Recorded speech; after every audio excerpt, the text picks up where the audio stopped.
Quiero compartir un mensaje en esta mañana titulado La vida sin Dios.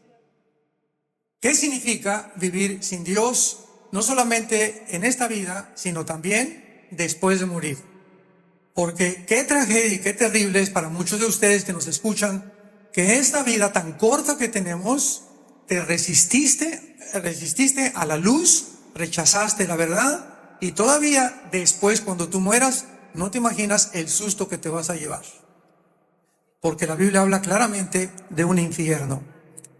Veamos en primer lugar que esta corta vida es verdaderamente una tragedia, repito, porque llevará inevitablemente a una persona sin Dios a tener a continuación estos 5 puntos que he desarrollado. Pero antes de entrar en materia, quiero tener como una base Mateo 11, versículo 27, las palabras de Jesucristo. Dice así Jesús, pongamos muchísima atención. Todas las cosas me fueron entregadas por mi Padre. Y nadie conoce al Hijo sino el Padre. Ni el Padre conoce a alguno sino el Hijo y aquel a quien el Hijo lo quiera revelar. Damas y caballeros que nos escuchan, santos de Dios, nadie puede conocer a Dios si antes no conoció a Jesús. Esto es importantísimo. Porque el ser humano ha desarrollado por la ignorancia que existe de las Sagradas Escrituras, la meditación trascendental y el budismo, de religiones, etcétera, etcétera. Quiero llegar a Dios o a través de viajes psicodélicos, o a través de drogas alucinógenas, o a través de diferentes medios, o a través de santos.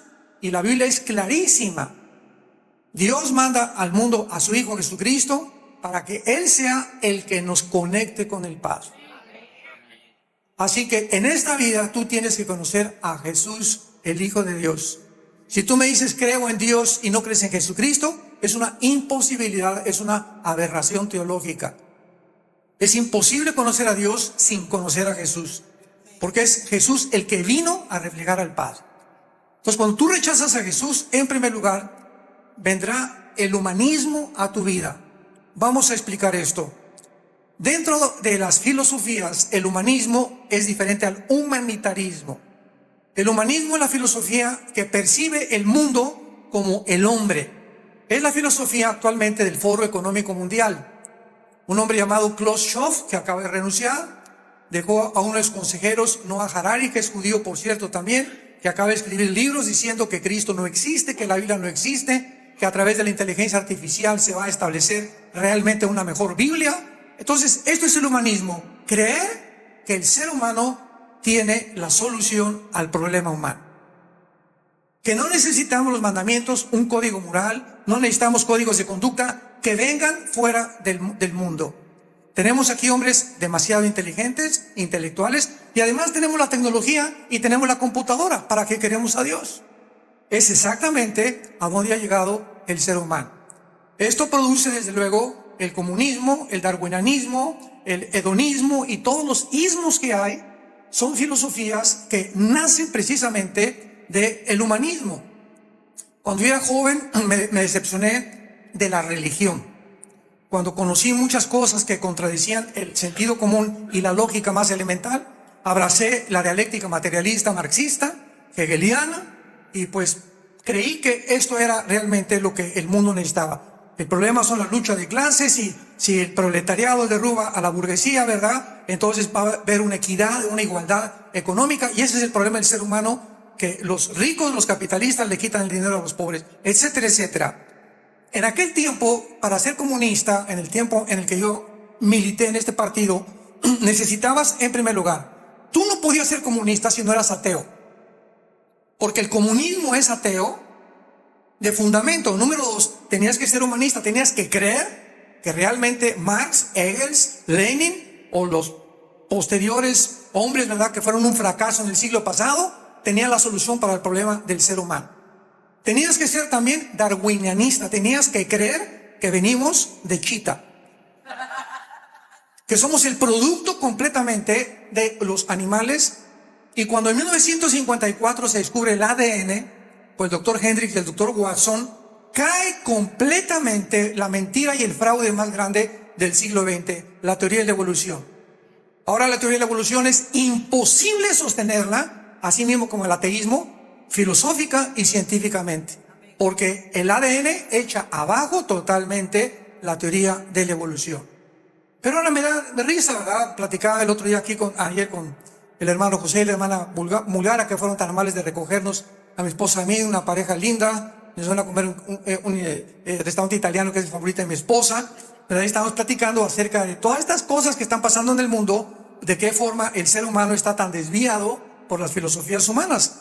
Entonces tenemos así a Carlos Marx, a Sigmund Freud, Friedrich Nietzsche, Bertrand Russell, Jean-Paul Sartre, el padre del ateísmo en los 60s y del existencialismo, Carlos Sagan, el astrónomo que murió ateo, Richard Dawkins, y todos estos hombres en el siglo XX fueron ensoberbecidos por el conocimiento humano y llegaron a sacar a Dios de la ecuación y atreverse a creer que el ser humano es capaz de resolver los problemas que van más allá de nuestra capacidad para resolverlos. En segundo lugar, una vida sin Dios te lleva a una vida sin propósito ni significado alguno. Acabo de citar que es imposible sostener el ateísmo filosóficamente. ¿Por qué? Por la siguiente razón. ¿Tú tienes un ateo? Oiga, ¿usted no cree en nada? No, yo no creo en nada. Muy bien.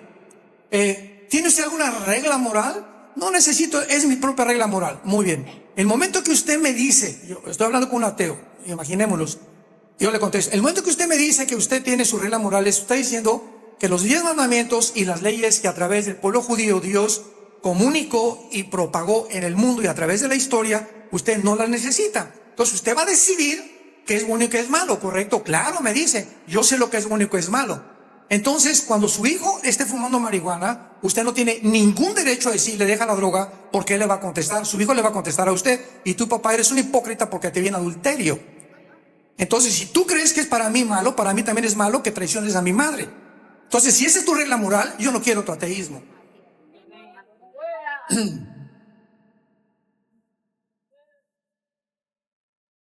Hace 3000 años, en el libro de Eclesiastés, capítulo 2, versículo 11, el rey más sabio de toda la existencia humana, Salomón, después de probar toda la sabiduría y todo el conocimiento que tenía, escribió este libro maravilloso, y dice el capítulo 2, versículo 11, que él dijo después de todo lo que él obtuvo: miré yo luego todas las obras que habían hecho en mis manos, el trabajo que tomé para hacerlas. He aquí todo era vanidad y aflicción de espíritu y sin provecho debajo del sol. Después volví a mirar a ver la sabiduría y los desvaríos y la necedad, o sea, las locuras del hombre. Porque ¿qué podrá el hombre hacer después que venga del rey? Nada, sino lo que ya ha sido hecho.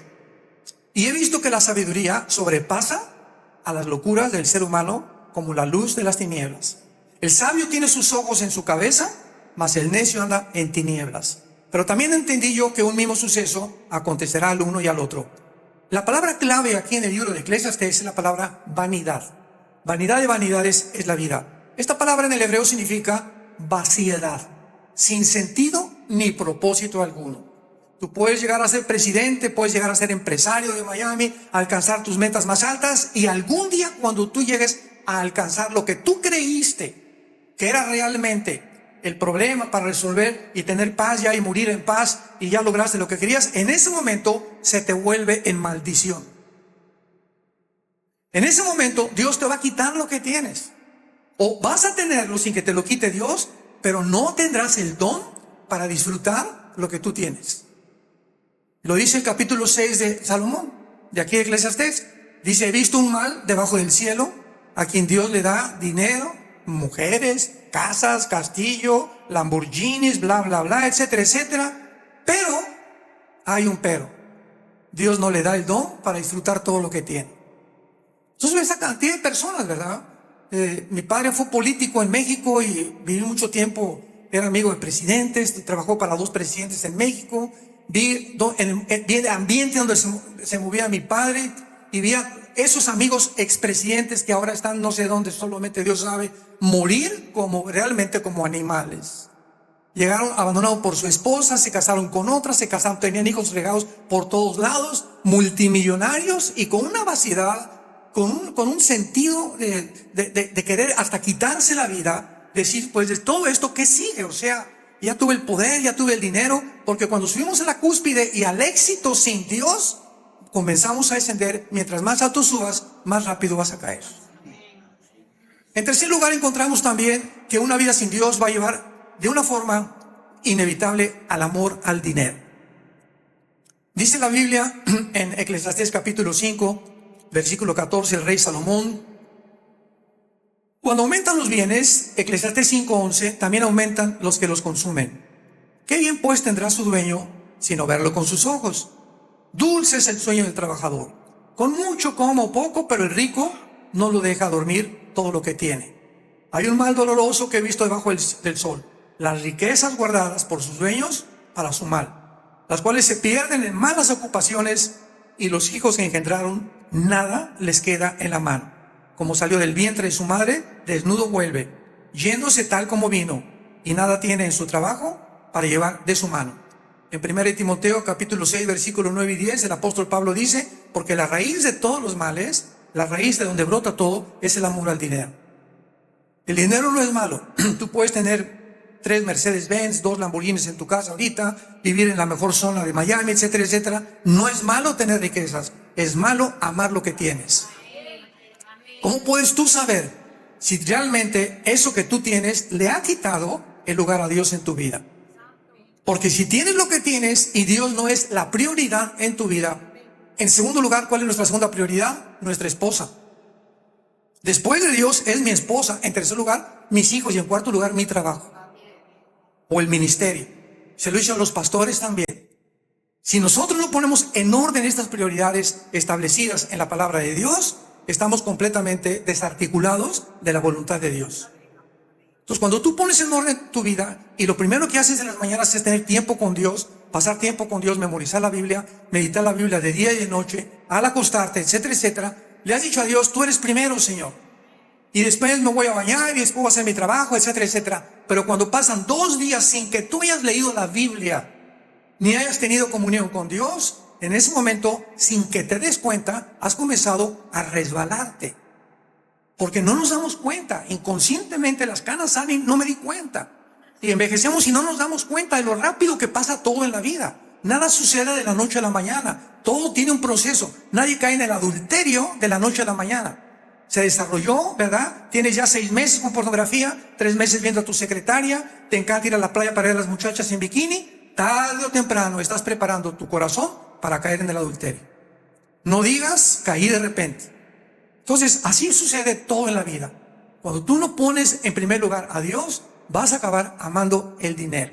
Y te vas a volver una persona avara. Te vas a ver una persona egoísta, porque solamente soy yo, centrado en ti mismo, que es el principal deterioro del carácter humano, según de Timoteo capítulo 3. Hombres amadores de sí mismos, que solamente se preocupan en ellos y no en nadie más. En cuarto lugar, caerás en la inmoralidad.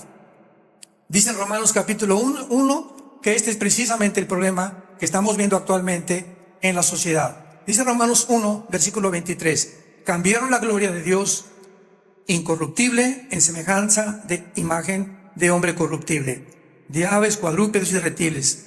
Por lo cual Dios, esto es importantísimo, Dios los entregó. Dios los empujó a la inmundicia en concupiscencias de sus corazones, de modo que deshonraron entre sí sus cuerpos. Lo resumo: hombre con hombre, mujer con mujer, y finalmente versículo 28, Dios los entrega a una mente reprobada. Cuando una persona dice: mira, yo soy homosexual, o soy lesbiana, o soy transgénero, y tú le hablas de la palabra y la persona te rechaza, o soy drogadicto y te rechazan y rechazan la luz, llega un momento en que esa persona, sin que se dé cuenta, ha programado su manera de pensar, porque nuestros hábitos hacen costumbre, la costumbre nuestro carácter, el carácter la filosofía, la psicología, y la psicología te dicta la conducta que tú tienes para vivir. Llega un momento en que llegas a la orilla de un abismo sin que te des cuenta, y cuando tú llegas a la orilla de ese abismo, y Dios sabe, solamente Dios sabe, que tú no quieres recibir ni tener nada con Él, Dios te empuja para que te hundas más rápido. ¿Querías dinero? Te voy a hacer millonario. ¿Querías sexo? Te voy a dar las mujeres que quieras.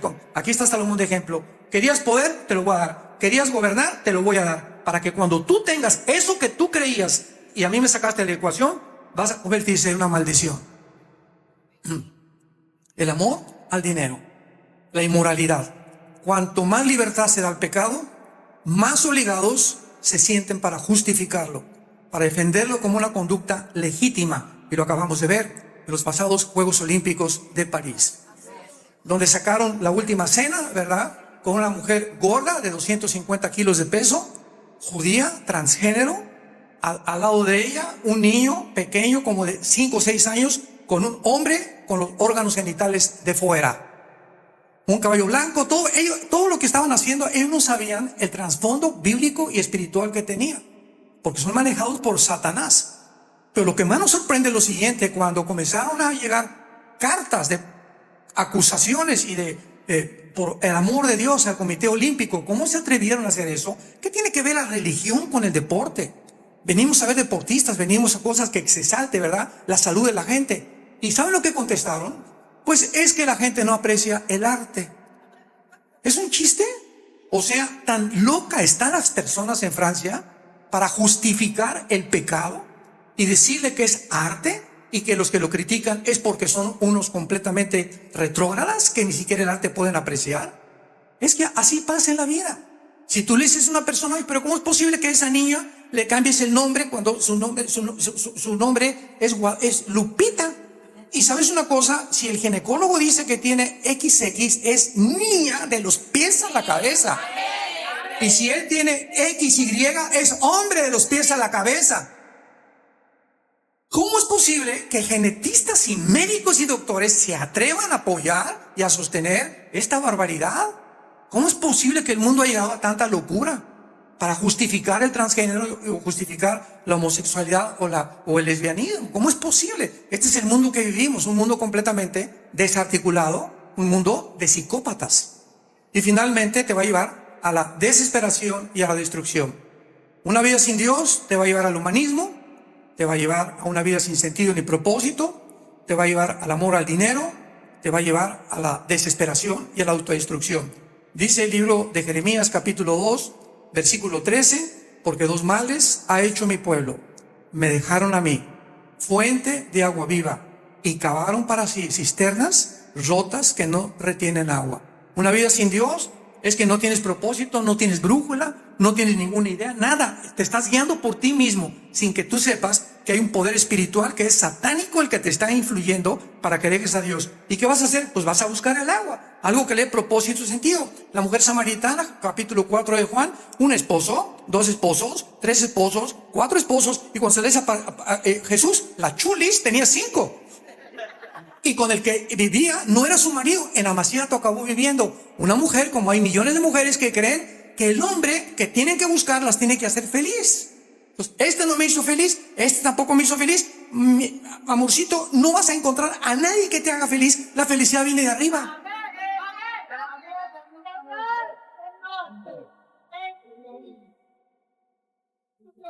Elizabeth Taylor, 9 esposos. Ninguno era suficiente para ella, la mujer más bella del mundo, digo, en el siglo pasado. 9 esposos, o sea, y hombres iguales. Es que esta vieja no me sirve para nada. Y hay muchachas más jóvenes. Brinca el salto como chapulín por esa mujer y te vas a encontrar que el segundo divorcio va a ser peor y el tercero peor. Y el cuarto vas a descubrir que no hay mujer que te vaya a satisfacer, porque yo no me casé para que me hicieran feliz. El secreto del matrimonio es buscar hacer feliz a la otra persona.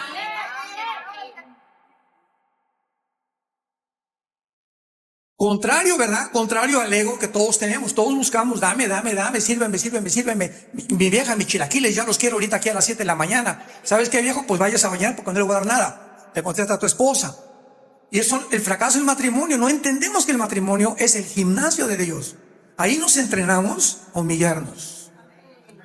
Amen a sus esposas, maridos, como Dios amó a ustedes en la cruz. Y Jesús no vino a servirnos, nos vino a servir. Y el que cree en Jesús sigue sus pisadas. Ahora vemos en último lugar la vida sin Dios en la otra vida. Lucas capítulo 16. Ojalá que todos hayan traído su Biblia. Los que la trajeron se van a ir en el rapto. La tristeza más grande que puede existir es venir a la iglesia el domingo sin Biblia. Qué triste. En Lucas 16, versículo 19 al 31, tenemos una historia de un hombre llamado Lázaro y de otra persona, ¿verdad?, llamada Abraham. Y muchas han confundido con una parábola, y una parábola no tiene nombres propios. Entonces, discúlpame, pero esto es una historia real, contada por Jesucristo. Rápidamente, ¿verdad? Murieron los dos en la vida real. El rico se burlaba del pobre, del mendigo. Él comía las arrobas que le aventaban de la mesa, etcétera, etcétera. Y la cuestión es que cuando murieron, bajaron, esto es antes de la cruz, es importante, antes de la cruz, bajaron a un centro en la tierra que en el Antiguo Testamento se llama el Sheol. Esa palabra Sheol en el hebreo significa el lugar de los muertos o el lugar de la sepultura. Muy bien, antes de la cruz, todos los muertos desde Adán hasta Cristo, todos sin excepción, bajaron, con la excepción de Enoc, que fue arrebatado, y Elías, que fue arrebatado al cielo. Son las dos únicas excepciones. De ahí todos bajaban, buenos y malos, al centro de la tierra, a un lugar llamado Sheol. Este lugar llamado Sheol, o a donde iban todos los muertos, era desconocido en el Nuevo Testamento, aún por los apóstoles. Y es Cristo, hasta que Cristo viene y cuenta esto, comienza él a revelar que el lugar donde bajaban todos los muertos estaba dividido en el centro de la tierra. De un lado estaban los que se llama en el Gena, en el griego, que se llama el infierno. Y del otro lado estaba el seno de Abraham, o el paraíso. Entonces, cuando el ladrón junto a la cruz, ¿se acuerdan?, murió, ¿qué le dijo Jesús? ¿Estarás conmigo en el cielo? No, porque no podía nadie subir al cielo antes de Cristo. Hoy estarás conmigo en el paraíso. Entonces, el ladrón junto a la cruz, cuando Jesús bajó al centro de la tierra, no bajó al lado del infierno, porque cuando él dijo teletestai, consumado es, no había nada que se le agregue a la muerte de Cristo. No hay nada que se le pueda agregar. Él fue completo, fue consumado es, fue un sacrificio expiatorio, reconciliatorio, vicario en lugar de nosotros. Ya no hay nada, porque hay una teoría de que bajó al infierno, ¿verdad? Esto es una barbaridad. Él no tenía que sufrir, porque toda la ira de Dios lo sufrió en la cruz. En la cruz Dios descarga la ira sobre el Hijo, él recibe la ira, y por eso gritó: ¿por qué me has desamparado, Señor? Porque en ese momento Dios se separa del Hijo, porque Dios no puede estar con el pecado del Padre, y el Hijo en su humanidad lleva tu pecado y mi pecado.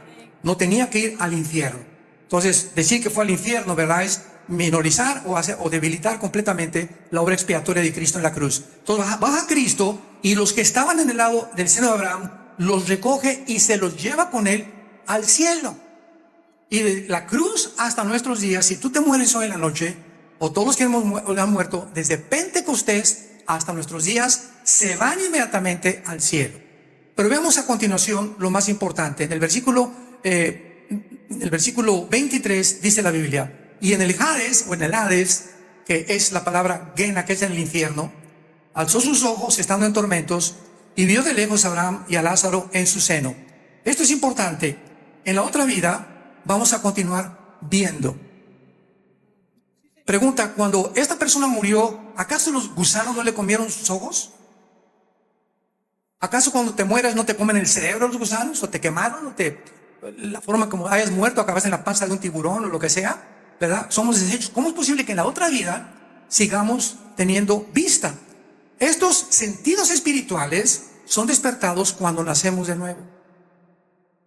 1 Corintios 2:9, cosas que ojos no han visto, ni oídos han oído, son las que Dios tiene preparadas para los que le aman.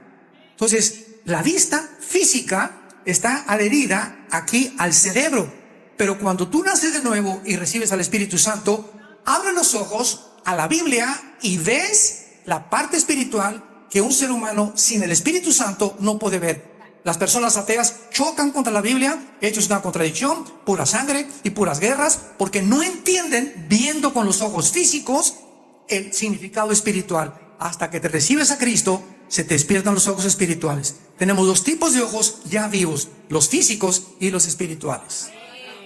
Y en la otra vida, lo único que nos va a quedar van a ser los ojos espirituales.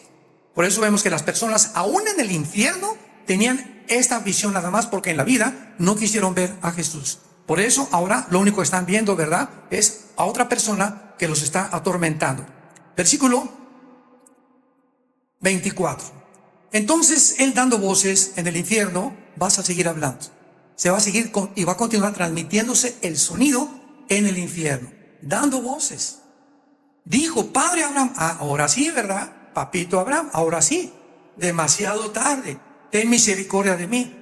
Envía a Lázaro para que moje la punta de su dedo en agua y refresque mi lengua. En el infierno vemos también que van a continuar comunicándose con Dios, y el principal objetivo de los demonios es atormentarnos, estando en tormento. En Apocalipsis 9 dice la Biblia que en una de las trompetas los demonios van a ser sacados del abismo y van a atormentar a los seres humanos.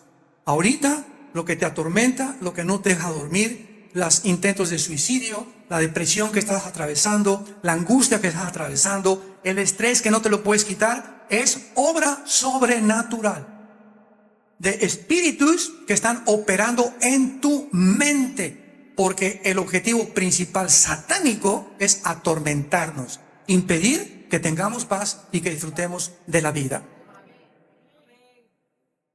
En versículo más adelante dice, y tengo sed. Dice, tengo sed. Aparte, esa sed, ¿verdad? No quisieron el agua de la vida.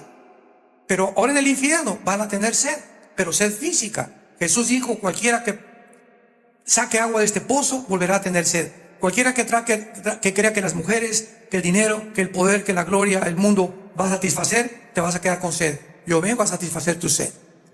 Y en el infierno podrán experimentar una sed que no quisieron ser apagada mientras vivían. Y versículo 25, lo más importante, y además dice esto, había una cima entre nosotros, de manera que los que estaban aquí no podían pasar al otro lado. Y cuando el que estaba en el infierno le dijo a Abraham, dile a mi padre, te ruego, que envíes a casa de mi padre, porque tengo hermanos, que no vengan a este lugar de tormento. O sea, van a tener conciencia del infierno de sus familiares, de sus hermanos, que viven todavía en Miami y que no se han convertido, o que se han convertido, y si se convirtieron ya, ¿verdad?, no van a pasar igual de tormento como tú si te vas al infierno y te mueres en esta noche. Y vean lo que Abraham les dice, a Moisés tiene ya los profetas. O sea, si en esta vida tú no aceptas a Cristo, no hay segundas oportunidades. El día que tú mueras, se acabó para toda la eternidad. Ya no hay ninguna otra oportunidad en ninguna parte del universo en el que tú puedas tener la oportunidad de ser salvado. Y le contestó el hombre, no, padre, es que si alguno va a casa de los muertos, se arrepentirá. O sea, si alguien sube en la noche, yo vengo a decirte, y le jala los pies a tu abuelito, que te arrepientas, viejo rabo verde, pues aunque alguien se aparezca y aunque haya un milagro y veas a un paralítico que se para de la silla de ruedas, si yo veo un milagro me voy a convertir, no es cierto, no es cierto, no es cierto. La fe no es por ver, es por oír la palabra de Dios.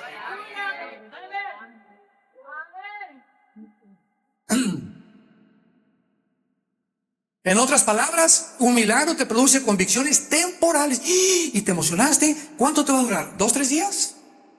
Pero el milagro y la vista y lo que ves no cambia el corazón. Lo que Jesús vino es hacer una transformación interna de nosotros, no temporal. Hacer una nueva criatura. El que esté en Cristo, nueva criatura es. Y finalmente, ¿verdad?, el plan de salvación para Dios ha sido porque de tal manera amó Dios al mundo que ha dado su Hijo unigénito, para que cualquiera de ustedes no se pierda, mas tenga la vida eterna.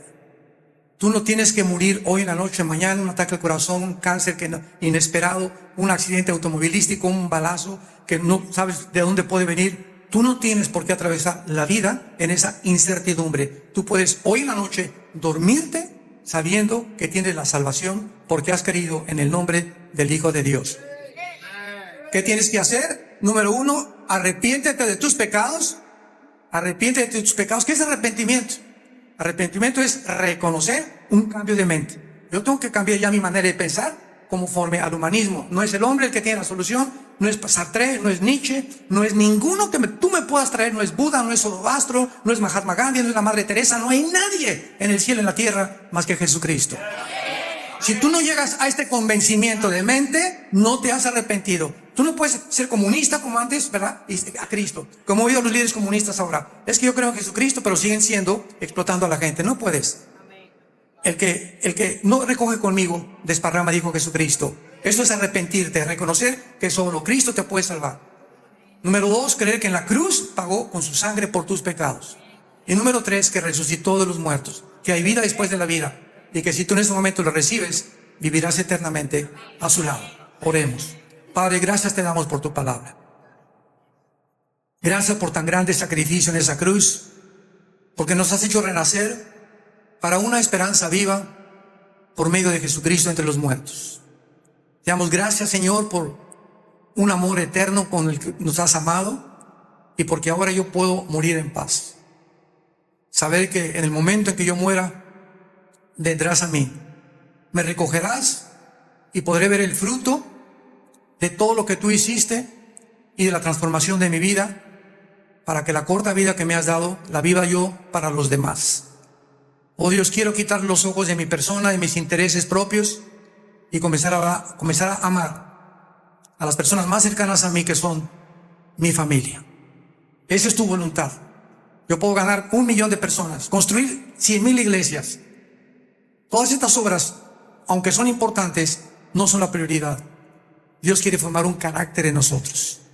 Quiere que le obedezcamos y que podamos dejar una semilla, una herencia, a través del ejemplo que hemos dado con nuestra vida, siguiendo a Jesucristo.